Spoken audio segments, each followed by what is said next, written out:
بسم الله الرحمن الرحيم نحمده ونصلي على رسوله الكريم اما بعد السلام عليكم ورحمة الله وبركاته. حاضرین ارجمند، ثواب رحم کردن و شفقت و اکرام احترام کردن بزرگان و کلانسالان در این مورد. عن عبد الله بن عمرو بن العاص ان رسول الله صلى الله عليه وسلم قال: الراحمون يرحمهم الرحمن ارحموا من في الارض يرحمكم من في السماء. حدیث را ابو داود و ترمذی روایت کرده است. صحابی پیغمبر خدا عبدالله بن عمر میگوید که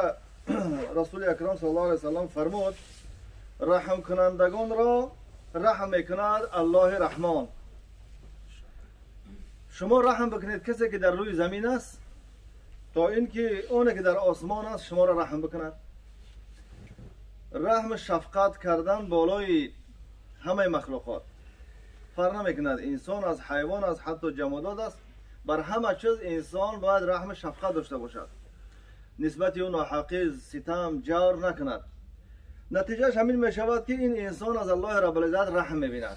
به بلاها و مصیبت ها دچار نمی شود یا دستگیرش می شود در عالم قبر روز قیامت. همه هر که آرد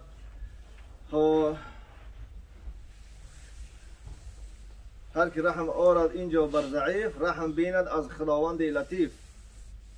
عن عبد الله ابن عباس قال قال رسول الله صلى الله عليه وسلم: ليس منا من لم يرحم صغيرنا ولم يوقر كبيرنا ويأمر بالمعروف وينهى عن المنكر. حدیث را امام ترمذی روایت کرده است. عبدالله ابن عباس امک بچه پیغمبر میفرماید پیغمبر خدا صلی الله علیه وسلم گفت: از ما نیست.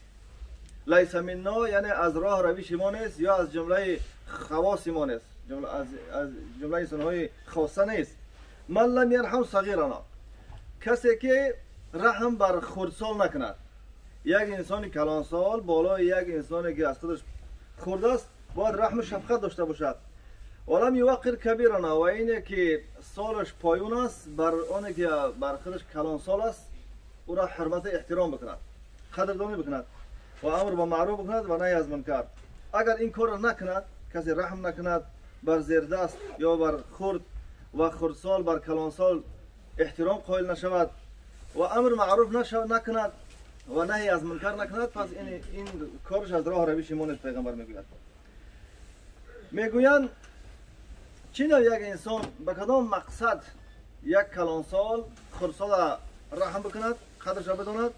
و یک خردسال یک کلانسال را قدرش را بداند، احترام بکند.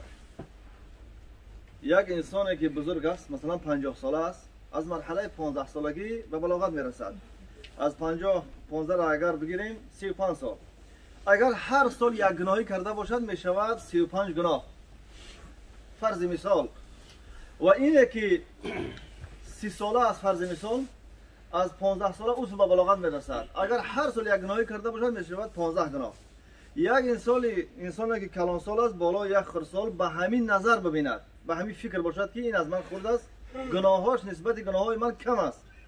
پس باید قدری را دانستن در کار. اما خردسال به این فکر باشد که همین که از من کلان است، اگر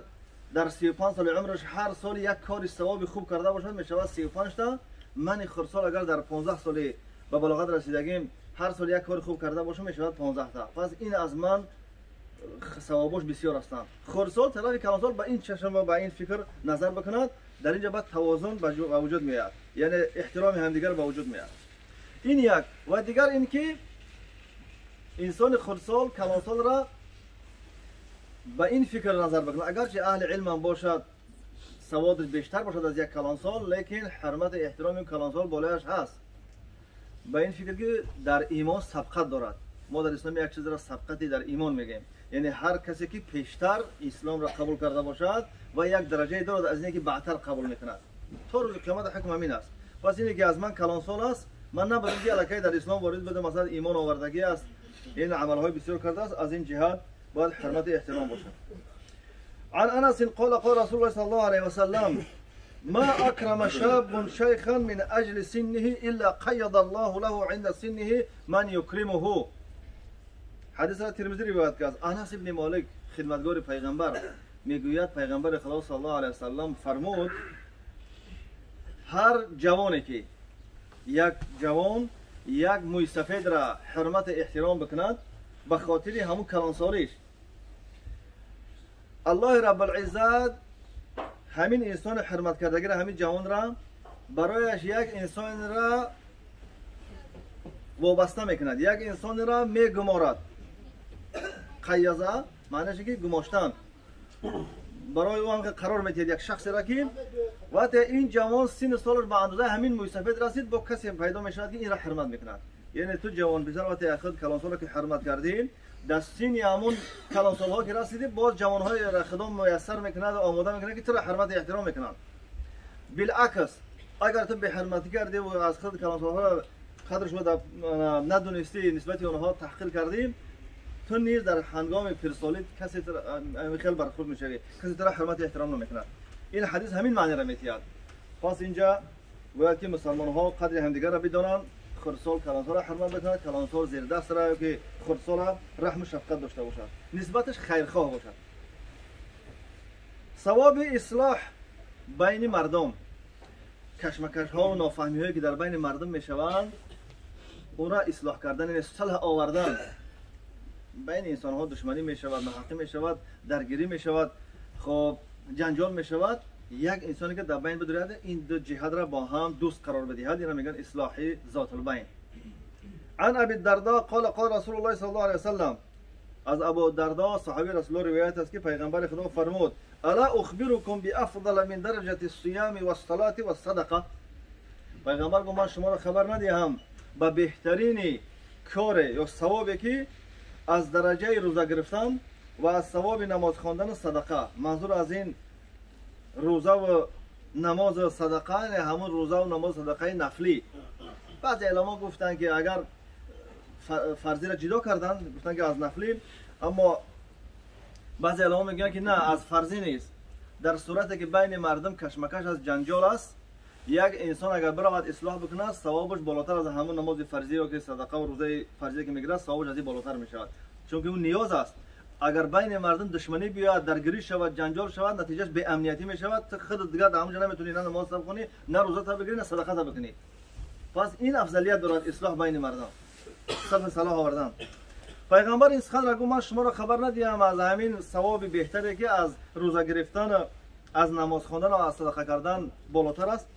قالوا بله یا رسول الله صحابه ها گفتند که بله خبر ما بده پیغمبر خدا پیغمبر گفت اصلاح ذات البین صلح آوردن در بین مردم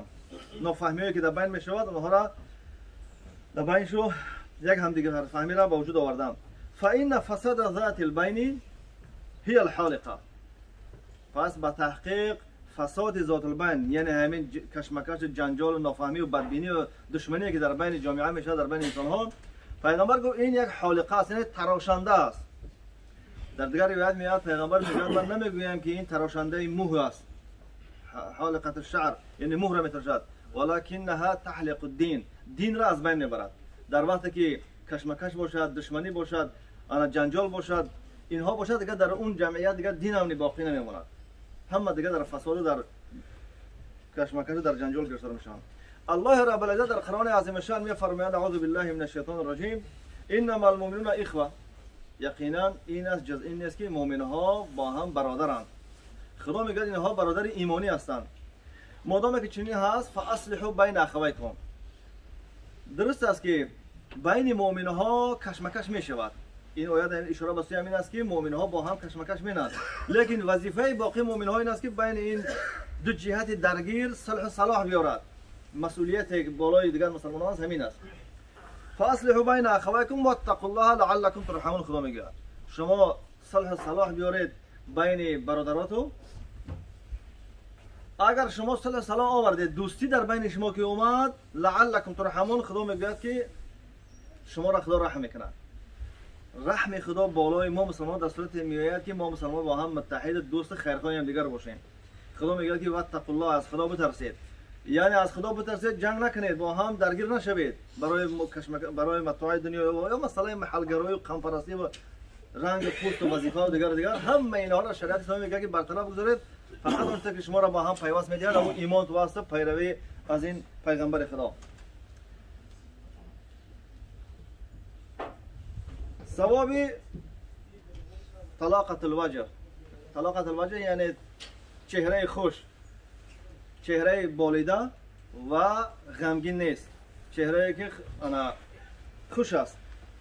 وقتی که با یک برادر اسلامی روبرو میشوی باید چهرت همقل کشاد بگیری، یک تبسم، اما جیگاتات بدازی و چهره خود را بسیار غمگین نشان بدهی، سبب تشویش او میشود. ثواب همین کسی که با طبع بالیده و با چهره خندان و خوش با یک برادر اسلامی روبرو میشود. عن ابي ذر قال قال رسول الله صلى الله عليه وسلم لا تحقرن من المعروف شيئا. پیغمبر میفرماید که همون طوری که ابوذر غفاری روایت میکند، پیغمبر گفت که هیچ کاری نیک را حقیر نشمار. همین هر کاری که خوب است اگر کم هم باشد تو او را ناچیز نشمار، او را به ارزش به قدر نفهم. لا تحقرن من المعروف شيئا ولو ان تلقى اخاك بوجه طليق. اگر چه همین که با یک برادر مسلمان روبرو میشه طبعت بالیده از همین سبب خوشنودی همون است و سبب اجر ثواب است، همین رانی کم نشمار، یعنی به درد میخورد. حدیث را امام مسلم روایت کرده است. باز از همین ابوذر غفاری روایت است که پیغمبر خدا فرمود تبسمک فی وجه اخیک صدقه. تبسم همین که انسان کم اکک لبهاش شده میگیره که دنداناش دیار میانه کمی مشه خنده، اما اگر آوازش به درجه برمد که اطرافیاش بشنوند ایرا ضحک میگن، خنده. اما اگر به درجه خندید که همه مردم میشنوند میگه به تمام قوتش میخنده، او را قهقه میگن. همیشه که تبسم هست غالبا حال پیغمبر همین بود و مسلمان ها را میگوید که شما اگر یکی با دیگر همین تبسم کرده با هم روبرو بیستید، این برای تو صدقه است، یعنی اجر ثواب است و کار خوب است. اونطوری که میگویند در روز قیامت وقتی که رجحان کفین یعنی وزن شدن دو اون پله ترازو که نامه اعمال را کشیده می شود، وقتی میان برابر است یا کم ترک سبک است، میگویند عملهای خیرش جستجو بکنید که آیا چیزی دارد که همین در همین بگذاریم اندی کمی وزن شود برود به جنت. همون هنگام انسان محتاج به این میشود که آیا بالا یک برادر مسلمانش تبسم کرده است که همون را بیان در همین زن بکنند، همین کمی وزمینی بکنند. یعنی با عادی ترین چیز در روز قیامت انسان حاجت پیدا میکنه، نیاز. برای همین از هیچ کاری خیر دست نکشید و اگر چه کاری سبک هم باشد مادامی که خوب است ثواب است او را انجام دادن را کن. و السلام علی من اتبع الهدی برحمتک ارحم الراحمین.